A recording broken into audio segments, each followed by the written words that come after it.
오늘 하나님께서 우리에게 주신 말씀은 여호수아 10장 1절에서 14절까지입니다. 여호수아 10장 1절에서 14절을 함께 교독하겠습니다. 제가 먼저 1절을 봉독합니다. 그때에 여호수아가 아이를 빼앗아 질면하되 여리고와 그 왕이 행한 것 같이 아이와 그 왕이 행한 것과 또 기브론 주민이 이스라엘과 합친하여 그 중에 있다 함을 예루살렘의 왕 아도니세덱이 듣고 크게 두려워하였으니 이는 기브론은 왕도 같은 큰 성임이요 보다 크고 그 사람도 다 강함이라. 예루살렘 왕 아도니세덱이 헤브론 왕 호압과 야므롯 왕 비람과 라기스 왕 야비아와 에글론 왕 드빌에게 보내어 이르되 내게로 올라와 나를 도우라. 우리가 기브론 지자. 이는 기브론이 여호수아가 이스라엘 자손과 더불어 합친을 하였으니라 하매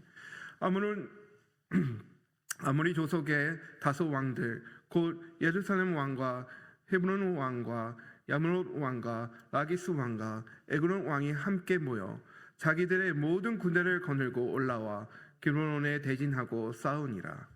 기브론 사람들이 길가 진영에 사람을 보내어 여호수아에게 전하되 당신의 종들 돕기를 더디하지 말고 속히 우리에게 올라와 우리를 구하소서. 산지에 거주하는 아므론 사람이 다 모여 우리를 지나이다 하매 여호수아가 모든 군사와 용사와 더불어 길가에서 올라가느니라. 그때 여호와께서 여호수아에게 이르시되 그들을 두려워하지 말라. 내가 그들을 내 손에 넘겨 주었으니 그들 중에서 한 사람도 너를 당할 자가 없으리라 하니라. 여호수아가 길가에서 밤새도록 올라가 갑자기 그들에게 이르니 여호수아께서 이르시되 여호수아가 그들을 기브론에 크게 상륙하고 베놀론에 올라가 비타에서 추격하여 하사료까지 이르니라. 그들이 이스라엘 앞에서 도망하여 베놀론의 비판에서 내려갈 때에 여호와께서 하늘에서 큰 우박 덩어리를 아세가에 이르기까지 내리심에 그들이 죽었으니 이스라엘 자손의 칼에 죽은 자보다 우박에 죽은 자가 더 많았더라. 여호와께서 아모리 사람들을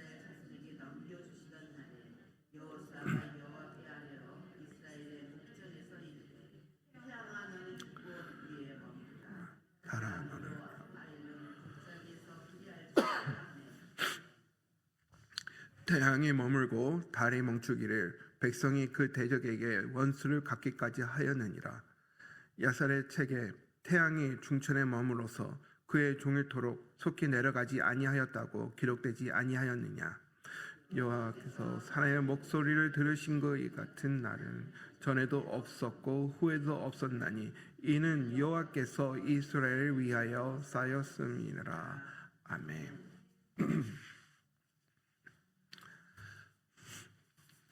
할렐루야. 어저께 추수감사절을 잘 보내셨습니까? 사랑하는 성도 여러분, 우리 인생에 우리 삶을 이렇게 돌아보면은 마치 우리가 전투를 하면서 전쟁에서 싸우는 삶을 살았다고도 우리가 볼 수 있습니다. 우리가 과거를 생각하면 좋았던 일보다도 힘들었던 일, 마음이 아팠던 일이 더 기억에 남지 않습니까? 그만큼 우리의 삶이 어쩌면은 영적 전쟁에서 우리가 많이 힘들어하고 불안하고 하나님을 그래서 더 찾지 않았나 하는 생각을 하게 됩니다. 문제 하나만 와도 너무나 힘든데 어떨 때는 다섯 왕의 연합 군사처럼 오늘 본문에서 나온 다섯 왕국의 적들이 이스라엘 민족한테 와서 싸움을 한 것처럼 우리 삶 속에도 여러 가지 문제가 한꺼번에 몰려올 때가 있지 않습니까? 여러분들은 그 순간에 여러분들은 그 문제를 어떻게 해결하십니까? 오늘 여호수아서 10장은 이스라엘 민족이 가나안 땅에 처음으로 연합군들과 전쟁하는 싸우는 그런 모습이 기록된 본문입니다. 인간적인 생각으로 인간적인 경험과 판단을 볼 때에는 절대 이길 수 없는 싸움입니다. 그러나 하나님은 이 전쟁을 이렇게 요약하고 있습니다. 본문에 보니 여호와께서 한 사람의 목소리를 들으신 이 같은 나는 전에도 없었고 후에도 없었나니 이는 여호와께서 이스라엘을 위하여 싸우셨으니라. 아멘. 오늘 이 새벽 이 말씀을 통해서 우리의 전쟁을 누가 싸우는지, 승리는 어디서 오는지 우리가 하나님 앞에 그 말씀을 붙잡고 은혜 받는 시간이 되기를 축원드립니다. 첫 번째 포인트는 이미 승리가 약속됐다는 것입니다. 우리가 싸우는 것이 아니라 누가 싸우십니까? 하나님이 싸우시는 것이죠. 오늘 본문의 내용에 보면은 기브론이 다섯 왕에게 공격을 당합니다. 기브론은 하나님 편에 서기에 결단했기 때문에 세상으로부터 미움을 받고 공격을 당한 거로 우리가 볼 수가 있습니다. 세상과 함께 했을 때는 세상이 적들이 내버려뒀는데 어느 순간 하나님 앞에 나오겠다, 하나님만 바라보겠다, 신앙생활을 열심히 하겠다, 말씀대로 살겠다 작정하고 열심히 하나님께 나오려고 하오니 세상이 내버려두지 않는 거예요. 적들이 내버려두지 않는 거예요. 주변의 사람들이 내버려두지 않는 거예요. 공격이 막 들어오는 것입니다.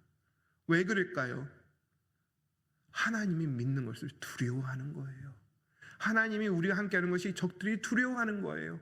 하나님이 우리 안에서 승리를 주는 것을 두려워하기 때문에 우리가 하나님께 가까이 나가기 전에 적들이 우리를 무너뜨리려고, 넘어뜨리려고 공격해 온다는 것입니다. 여러분, 우리의 싸움은 그냥 세상에 생각하는 전쟁이 아닙니다. 영적의 전쟁입니다. 그러니 우리가 어떻게 승리할 수 있겠습니까? 하나님께서 싸워주셔야죠. 이와 같이 오늘 본문에서도 우리가 하나님 앞에 나왔을 때에 어떤 마음으로 나와야 되는지 우리가 볼 때에 지금 기브론 사람들은 주변에서 공격이 오니 누굴 찾아갑니까? 자기 스스로 힘으로 그리가 싸우려고 하는 것이 아니라 바로 하나님을 찾아가기 위해 여호수아한테 찾아갑니다. 그 여호수아는 어떻게 반응합니까? 7절에 보니 여호수아가 모든 군사와 용사와 더불어 길갈에서 올라가느니라. 길가에서 기브론까지는 약 30km 정도의 험한 산길이라고 말하고 있습니다. 해발 마이너스 250에서 기브론까지 올라가려면 플러스 700m 이상을 향해 올라가야 됩니다. 이 올라가는 이 행군하는 길이 성경에서는 여호수아가 길가에서 밤새도록 올라가 갑자기 그들에게 이르르니 하고 구절에 나와 있는데요. 밤새도록 쉬지 않고 올라가야지 도착하는 그런 험한 길이에요. 일반 사람이 그냥 평범한 걸음으로 올라가면은 종일 이틀이 걸리는 길이라기도 합니다. 그를 밤새도록 걸어갔으니 이스라엘 민족들은 얼마나 피곤하고 지쳐 있겠습니까? 쉽지 않았을 거예요. 나의 싸움이 아닌데 나를 속여서 언약을 맺은 그 속임수를 쓴 기브론 사람들인데 내가 굳이 그 험한 산길을 올라가야 되고 나만 올라가는 것이 아니라 내 백성, 내 군사, 내 용사들 함께 다 같이 올라가야 되나? 올라가도 힘들어서 지치고 쉬고 싶은데 포기하지 않고 그 힘든 몸을 밤새도록 올라간 여호수아의 마음은 어떻겠었겠습니까? 우리가 영적 전쟁을 할 때 이럴 때가 있습니다. 포기하고 싶다. 내가 왜 굳이 이렇게 싸워야 되지? 그냥 세상과 타협하면은 이렇게 고생 안 하고 힘들지 않을 텐데 왜 내가 말씀대로 살려고 하니까 이런 공격이 오고 나는 왜 이렇게 힘들어지지? 하는 마음이 들 수가 있습니다. 하지만 우리는 깨달아야 할 것은 이러한 하나님께서 허락한 이유는 하나님께서 우리를 통해서 하나님께 영광을 받으시기 위하여, 우리한테 신앙의 승리의 맛을 보게 하기 위해서 이런 일을 허락하셨다는 것입니다. 여호수아가 그 험한 산길을 올라갈 때에 8절에 보니 그들을 두려워하지 말라, 내가 그들을 위해 내 손에 넘겨주었으니 그들 중에 한 사람도 너를 당할 자가 없느니라 하고 하나님께서 말씀을 주셨습니다. 아무리 속아서 맺은 조약이고 언약이긴 하지만 언약을 절대 깨지 아니하는 하나님을 믿는 여호수아가 신뢰하고 하나님을 믿는 믿음으로 자기가 해야 될 모든 것을 최선을 다하는 모습, 아무리 세상과 방법으로 이해해도 할 수 없는 상황이라도 그가 해야 될 최선의 신앙생활, 하나님 앞에 부끄럽지 않게 하기 위해 그 산길을 올라간 것처럼 우리도 하나님의 말씀을 향해 믿음으로 나갈 때에 하나님께서는 이런 말씀을 주실 줄 믿습니다. 내 손에 넘겨주리라. 내 손에 넘겨주리라. 누가 넘겨주십니까? 하나님이 우리의 적들을 우리 손에 넘겨주시겠다 하십니다. 근데 여기서 넘겨주었으니라는 말씀은 과거형입니다. 벌써 주셨다는 것입니다. 그러니 두려워하지 말고 너희가 가야 될 그 거룩한 곳을 향해, 우리가 밟아야 될 언약의 땅에, 하나님 원하는 그 자리에, 하나님의 나라에 우리가 들어가야 된다는 것을 우리한테 말씀을 주고 있는 것입니다. 전쟁은 아직 시작되지 않았습니다. 하지만 하나님께서는 우리한테 넘겨주었으니 담대함으로 나가라고 오늘도 우리한테 말씀을 주시는 것입니다. 사랑하는 성도 여러분, 승리를 먼저 하나님께서 우리한테 주셨습니다. 믿으십니까? 두려워하지 마시길 바랍니다. 원수를 바라보고 전쟁에 나가는 것이 아니라 우리의 시선을 하나님께 맞추고 고정시켜서 하나님만 바라보시고 그 전쟁에 나가시는 하나님의 용사가 되시기를 축원드립니다. 출애굽기 14장 14절에 이렇게 기록되어 있습니다. 여호와께서 너희를 위하여 싸웠으니 너희는 가만히 있을지라. 전쟁에 나가는데 우리가 가만히 있을 수 있겠습니까? 하지만 하나님께서는 우리를 위해 대신해서 싸워주시기 때문에 우리는 가만히 있을 수 있습니다. 우리가 해야 될 것은 전쟁에 나가는 것입니다. 승리를 주신 하나님을 믿으시고 신뢰하시고 두려워하지 마시며 전쟁터에 나가시는 용사가 되시기를 축원드립니다. 두 번째 포인트는 하나님은 초자연적으로도 싸우신다는 것입니다. 지금 러시아와 유크레인이 계속 전쟁하고 있습니다. 너무나 긴 싸움을 하고 있습니다. 처음에는 그들이 갖고 있는 첨단 무기로 막 싸우다가 이제는 그 무기들이 줄어드니까 부족하니까 드론을 사용해서 전쟁을 하고 있지 않습니까? 전쟁은 계속 변해가고 있습니다. 그들이 생각했던 작전과 방법과 경험을 다 했는데도 승리를 보지 못하고 계속 싸우고 있는 모습을 우리가 보고 있지 않습니까?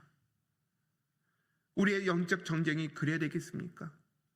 우리의 신앙을만 붙잡고 우리의 경험만을 생각하며 우리가 이 전쟁을 치른다면 우리는 승리할 수 없습니다. 우리는 하나님의 놀라우신 살아계신 역사를 기다리고 그 안에서 하나님이 일하시는 것을 경험해야 됩니다. 그럴 때는 우리의 생각과 다른 방법으로 하나님께서 일할 수가 있으십니다. 그러기에 우리는 무엇을 해야 됩니까? 우리는 쥐고 있는 것을 놓을 줄 알아야 됩니다. 우리가 싸우는 전쟁이 아닌데 왜 우리 손에 칼을 들려고 합니까? 우리가 싸울 전쟁이 아닌데 왜 우리가 방패를 들려고 합니까? 우리의 손에 들고 있는 문제들, 여러분들 공격하고 있는 그 5가지의 왕, 그들과 싸우려고 손에 뭘 쥐고 있는 것을 내려놓으시길 바랍니다. 하나님을 신뢰하는데 왜 쥐고 있습니까? 문제를, 무거운 짐들을 다 주님 앞에 나와 무릎 꿇고 내려놓고 부르짖으며 주님의 이름을 구하시길 바랍니다. 그러니 하나님께서 초자연적으로 일을 하십니다. 사람의 인간의 칼로 적들을 무너뜨리는 것이 아니라 오늘 본문에 보니 우박에 죽은 자가 칼에 죽은 자보다 더 많다고 11절에 기록되어 있습니다. 그것도 잠시 내린 우박이 아니라 전쟁이 끝날 때까지 하나님께서 우박을 계속 내리십니다. 경험하지 못한 놀라운 살아계신 하나님의 능력이 오늘도 우리 삶에 충만하기를 축원드립니다. 사무엘상 17장 47절에 이렇게 기록되어 있습니다. 또 여호와의 권하심이 칼과 창이 있지 아니함은 이 무리를 알게 하리라. 전쟁은 여호와께 속한 것인즉 그가 너희를 우리 손에 붙으시니라. 아멘. 우리가 초자연적인 하나님의 놀라운 능력을 경험하기 위해선 우리 또한 하나님이 그런 일을 할 수 있다는 것을 믿음으로 고백해야 됩니다. 인간의 힘으로 할 수 없습니다. 하나님, 내 앞에 있는 여러 가지 문제는 제 힘으로 해결할 수 없습니다. 하나님, 창조주이신 하나님께서는 모든 것을 다스리시고 창조하셨으니 하나님, 하나님의 방법으로 모든 것을 해결해 주실 줄 믿습니다 하고 그런 믿음의 기도를 우리가 할 수 있어야 됩니다. 여호수아도 그런 기도를 했습니다. 오늘 본문에 보면 이 12절에 태양아 너는 기브론 위에 머무르라. 달아 너는 아얄로 골짜기에서 그리할지어다. 달과 태양을 멈추라고 한 그 신앙의 고백의 기도, 우리 또한 그런 기도가 우리 입술에서 선포되어야 됩니다. 그런데 좋으신 하나님께서 우리의 기도를 안 들으시는 하나님이 아니라 그 믿음의 선포의 기도를 들으시는 하나님이시라는 것입니다. 하나님께서 그 기도를 들으시고 해를 멈추시고 달을 멈춰주시고 전쟁의 승리의 기쁨을 이스라엘 민족한테 주시지 않으셨습니까? 여러분들이 이 시간 갖고 나온 기도 제목들 믿음으로 기도하시길 바랍니다. 하나님께서 역사하시고 일하실 걸 믿음으로 고백하시고 선포하시길 바랍니다. 내 원수들은 다 무너질 것이다. 하나님이 그들 내 손에 주셨다. 내가 싸우는 것이 아니라 하나님이 싸우신다. 하나님이 내 삶을 책임져 주신다. 우리 교회 다음 세대를 준비하고 있습니다.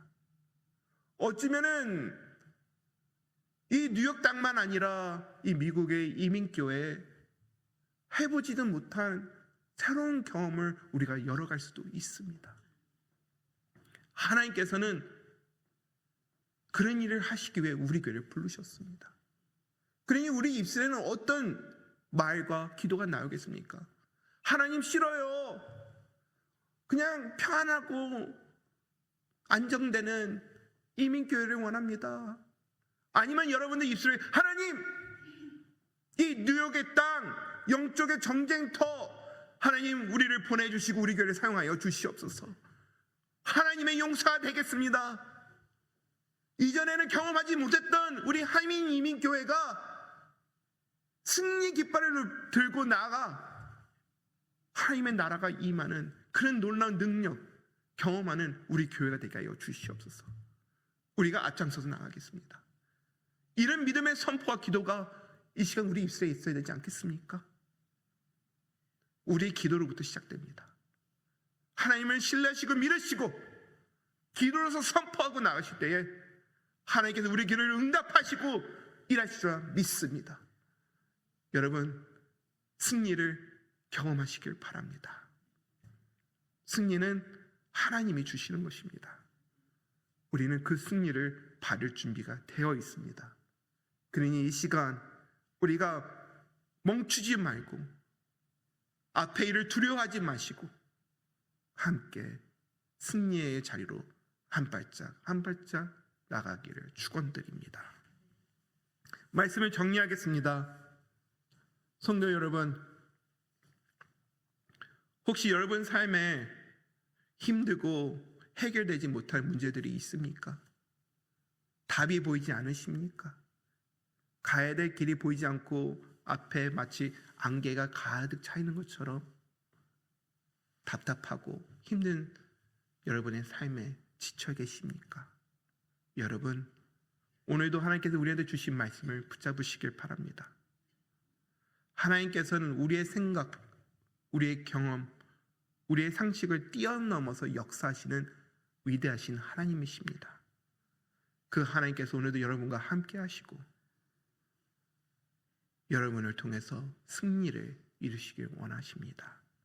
여러분의 삶을 하나님께 드리시는 이 시간이 되기를 축원드립니다. 기도하겠습니다. 하나님, 오늘 여호수아서 10장을 통해서 깨닫게 해주신 그 말씀을 붙잡고 나아갑니다. 승리는 이미 약속된 것이었으며 전쟁은 우리의 전쟁이 아니라 하나님이 싸우시는 전쟁이고, 또 하나님께서는 인간의 방법으로 일하시는 것이 아니라 하나님의 초자연적인 방법으로, 하나님의 능력으로, 하나님 때에 하나님께서 일하심을 깨닫게 하여 주시니 너무나 감사드립니다. 하나님, 오늘도 이 전쟁터에서 승리의 깃발을 높이 들고 주님의 이름을 높이며 예배자로서 나가는 우리 모두가 되게 하여 주시고, 우리의 입술에 여호와께서 나를 위해 싸우셨다는 고백으로, 믿음으로 승리하는 우리 모두가 되게 하여 주시옵소서. 예수님의 이름으로